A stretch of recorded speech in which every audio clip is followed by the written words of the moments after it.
Hearts is back with you. The note goes out to you that we are finally back with you again.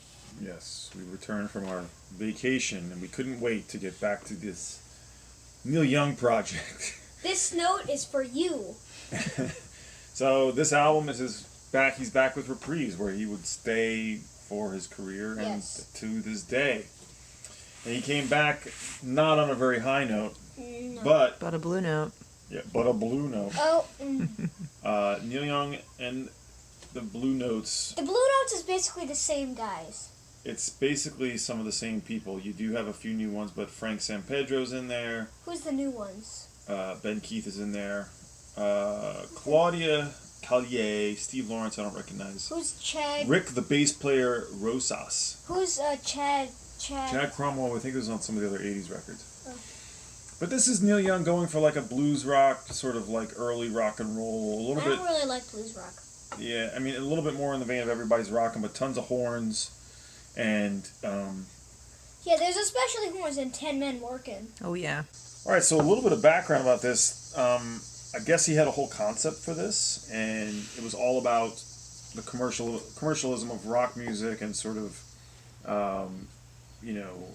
MTV in particular, like right, concert MTV. Sponsorship, all that stuff, the commercialization of rock music. Would have started getting pretty intense by the late 80s. And so, all the songs do sort of have, well, not all of them, but do sort of have a note about that. The cover I thought was interesting. Yes, with the blue note. Yeah, this is actually Winnipeg, and he used to play at a place called the Blue Note Cafe, and I guess this is like right where it was. That's the same. What I like is these pictures. Those are cool. Whoa, quite the picture and this picture. Can I tell you a little interesting tidbit, Sally? You could see this guy playing the trumpet, saxophone, whatever it is. Do you want to hear a little interesting thing about it? Yes. That apparently they made a video for the title track, which had lookalikes, a Michael Jackson lookalike whose hair catches on fire. And then there was also impersonators of Jackson, Whitney Houston. Ain't singing for Pepsi. Ain't singing for Coke.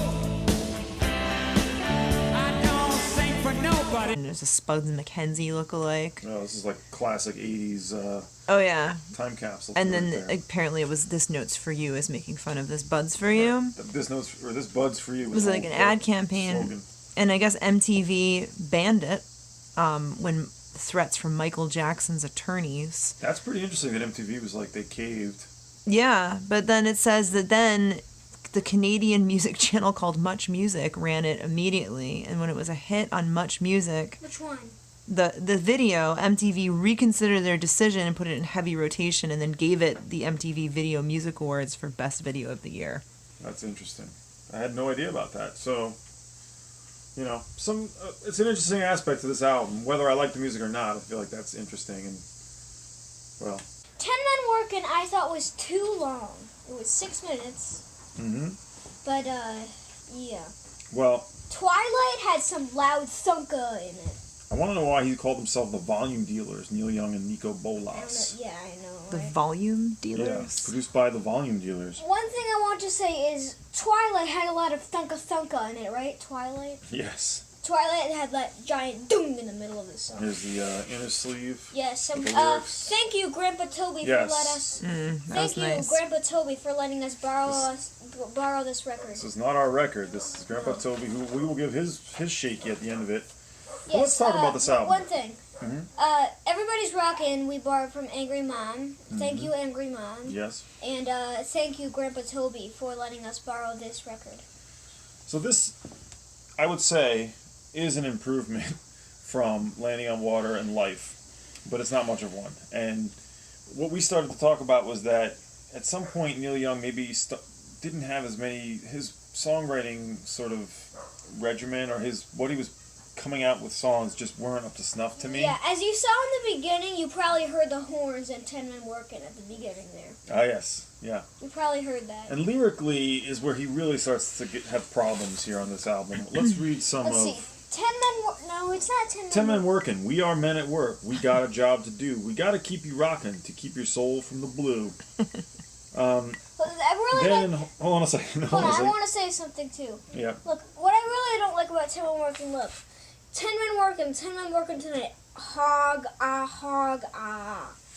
What? Yeah. Haga Haga. Haga ha. Haga. Yeah, this is like an 8-minute song, or no, 7-minute song. 6. Not Coupe de Ville. This note's for you. Don't want no cash, don't want no money, ain't got no stash. This note's for you. I guess this was his song about not being, not wanting to sell his songs. And I know Grandpa Toby liked that one. I thought 3 songs were too long. 10 Men Working, Twilight, and One Thing, the last song. And then Married Man. Well, I'm a married man. Respect my happy home. I'm a married man. Respect my happy home. That song. Don't tempt me, baby. Stop singing. Your old song. Really bad. Really bad. Married Man was not good. That was like the dumbest and most offensive trope. Yeah, I was listening to this like in full-on cringy. cringe face. I couldn't. Look. Sunny Inside. That one was okay. better. I would say that we were saying that the quieter, more like mellow songs came off a little better, like Coupe de Ville. The quieter ones were Coupe de Ville, Twilight, and One Thing. And the last song, which I didn't like One Thing. Maybe it was just those two I was okay with, Twilight and Coupe de Ville. So he's back on reprise here, and he's getting, he's, I guess, on the upward swing here. I do not remember Can't Believe You're Lying. Yeah. But, looking through these lyrics, there's not a lot to remember. I definitely remember Hey Hey. I made a joke about that. So Hey Hey, add My, and that is a way better song. One of the things I was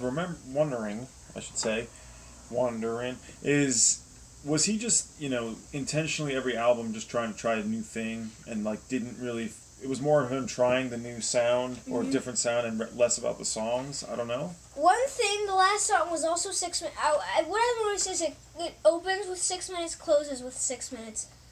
I did not really like One Thing. No. When I try to tell you one thing, you don't listen. When I try to tell you one thing, baby, you don't care. I mean, this wasn't quite as bad as, like I said, Landing on Water and Life. No. But I was definitely looking forward to it being over. Yes. Quick mention. Blue Note Cafe is basically yeah. So, okay, here's the cover of Blue Note Cafe. Mm-hmm. Blue Note Cafe was an archive release, Neil Young archive release from, I think, 2014 or 15. Yes, we do not have this, so that is why you see it up there right now. We did listen to some of that to sort of get some perspective on this album. It's a 4 LP box set. 4 LP. How could we have listened to the whole thing? How? It's his live songs from the same album from this tour. With the Blue Notes. And in many cases it's basically the same versions of the songs for the most part. You get a 19-minute version of Tonight's the Night, which that's kind of my least favorite song on Tonight's the Night, actually, and I don't mean that I don't like it, but he does it twice, and it's kind of is what it is. You don't like that song, really? It's significant because he's talking about sort of, specific people who he lost in his life. Do you even like that song? But it's my least favorite song on Tonight's the Night. It's a pretty good song, right? It's good. Oh, yeah, it's good. But to have a 19-minute version where he drags out the lyrics on the Blue Note Cafe. No. Well, we fast-forwarded through it a little. It was like... And then 6 minutes later... Still doing... That's a lot. So, and then you skipped 11 minutes and then there was... Yeah, there's some horns. There was one happening. cool one that was a Crime Doesn't Pay or Crime in the City. Crime in the City. That was a pretty good song. On Blue Note Cafe that we liked. That is off Freedom, which is after this. Yeah, Freedom will be the next album. Looking forward to that one. But in any case, this was a weird period for Neil Young. I mean, he was really just indulging his ideas, and they weren't great. And you can't hate him for it. I noticed there's a music note on the cover, Dad. That's right, the Blue Note, right? There's Blue Note in the background. Yep. So this album was all about working, cover working, 10 men working. I believe he says a lyric about working in Life in a City. Maybe, yeah. Let's talk about Shakey's on it. But one thing, Ordinary People is on Blue Note Cafe, which I thought was interesting because that appears way later on Chrome Dreams 2. Well, Neil Young's known for doing that. He writes a song and then sort of it doesn't really trots it out. Yeah, he brings it out in some other respect later. Anyway, how many Shakers would you like to give Neil Young and the Blue Notes? This note's for you. I will give this 1.8 Shaky Notes. I'm gonna give it 3 Shakies. Landing on Water and Life got 2, or no, I think Life I gave less than even Landing on Water. This one, like I said, it's a slight improvement because I don't know. I'm It is a ready for what slight Camel- improvement. It's I'm- not quite as hard to listen to, but it's not a good album. I'm ready for what Cameron's gonna give it. Okay. 0. Oh man, back to 0. Why I are you mean, at giving? least he's like he's trying to rock a little bit. I don't know. This suits him more than like the new wave thing, I think. And whatever he So, was trying Mom to do. did not like this. No, I thought it sucked. Yeah, blues rock for me is already a tough thing to get over unless it's done in some interesting way. And this is, it just feels It was cheesy. contrived. Married Man is. I hated that song. And again, the '80s production is slathered all over this thing. The production's bad. I thought, like, I just, even when the song was like, oh, this is alright, and then there'd be, like, some really bad horn and saxophone section But and what some did you think of noodly the guitar. Crime in the City on Bluenote Cafe? That was the least offensive one on it. That was giving me hope for the next record. Yeah, so we'll be next with we might get back into Freedom. We're gonna do some Freedom next. Yeah. Yes, we have that on. We have a cassette of this. Interestingly enough, We'll get to that next. that and Ragged Glory. We'll get to those next. Yes. Bye. Thanks for watching.